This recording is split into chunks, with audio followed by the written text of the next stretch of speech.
अध्याय 1। साहसिक यात्रा की शुरुआत। तारा, अवि और नेहा तीनों घनिष्ठ मित्र थे, जिनकी दोस्ती एक गहरी समझ और मजबूत बंधन पर आधारित थी। तारा एक जिज्ञासु इतिहासकार थी, अवि एक खोजी पत्रकार और नेहा एक फोटो जर्नलिस्ट, जो अपने लेंस से दुनिया की हर खूबसूरत चीज को कैद करना चाहती थी।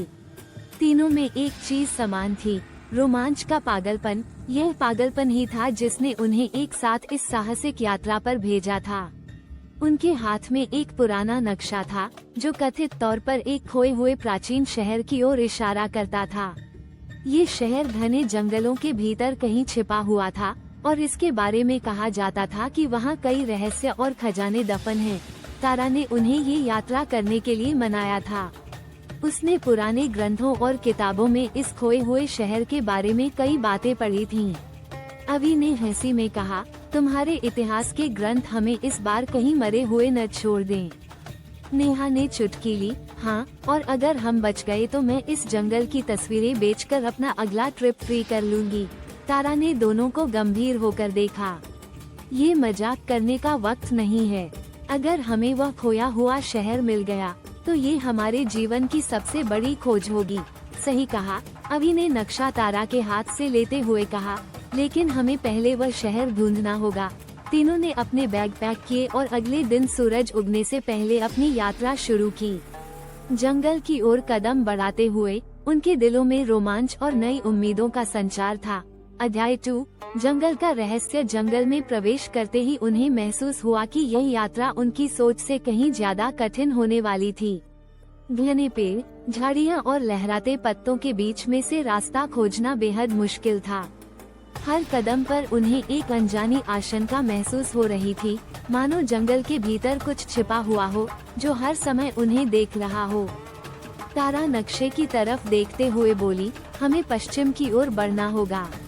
अगर मैंने सही अंदाजा लगाया है तो शहर इसी दिशा में होना चाहिए।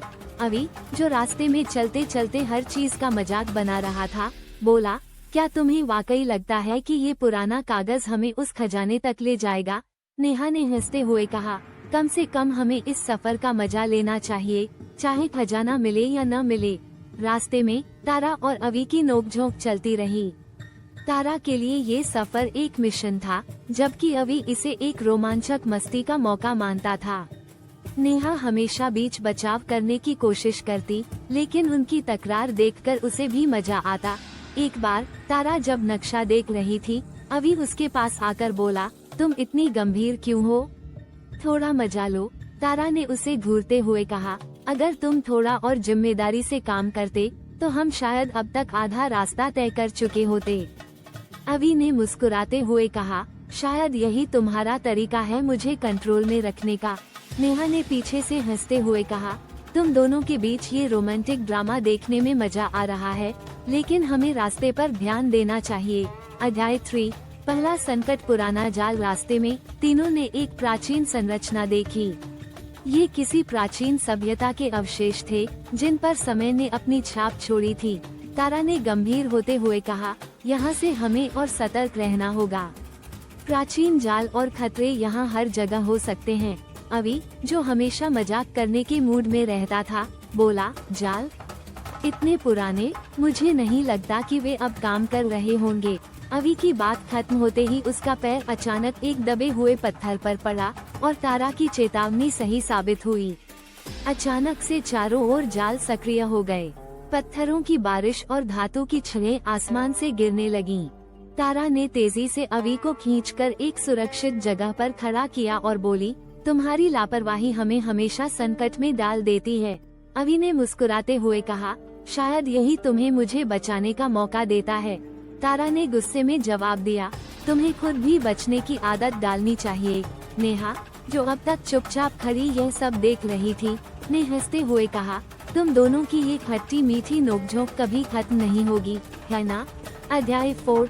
दलदल का खतरा। जंगल में चलते चलते वे एक ऐसे इलाके में पहुंच गए, जहां दलदल फैला हुआ था।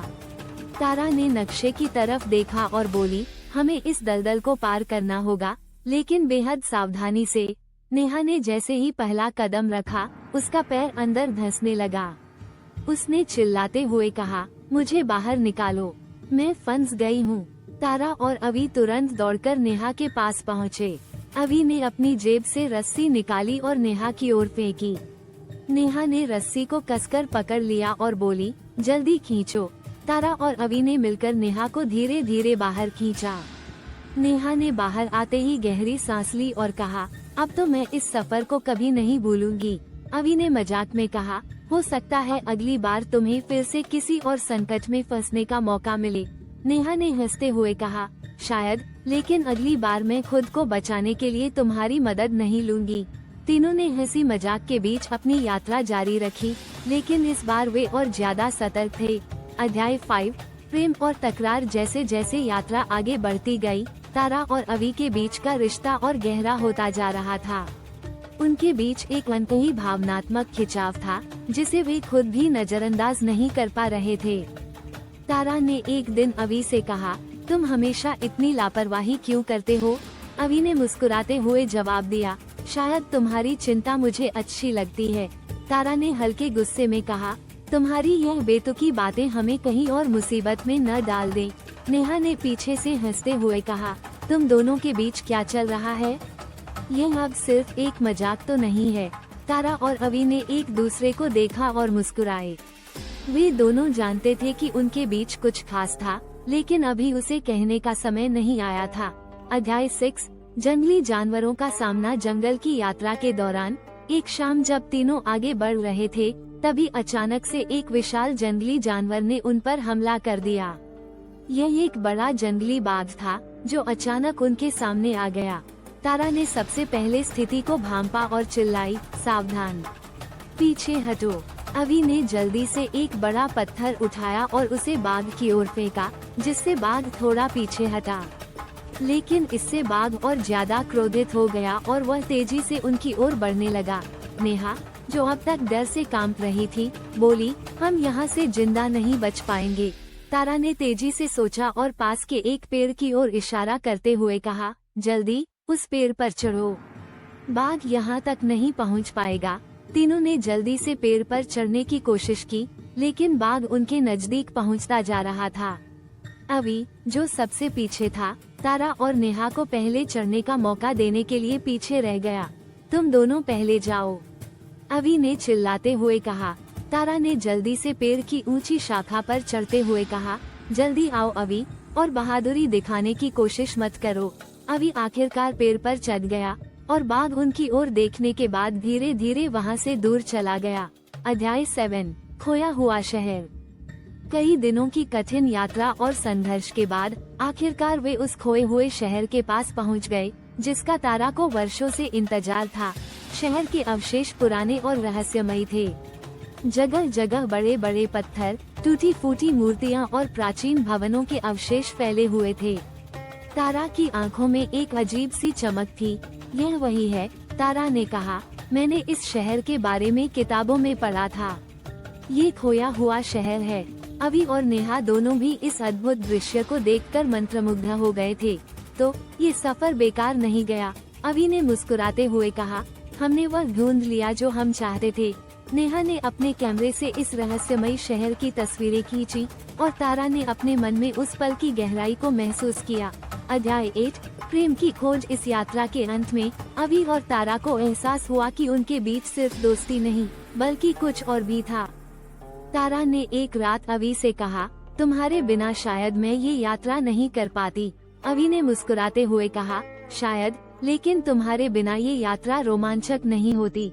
दोनों ने एक दूसरे की ओर देखा और उनके बीच के अनकहे शब्दों ने इस क्षण को और भी खास बना दिया।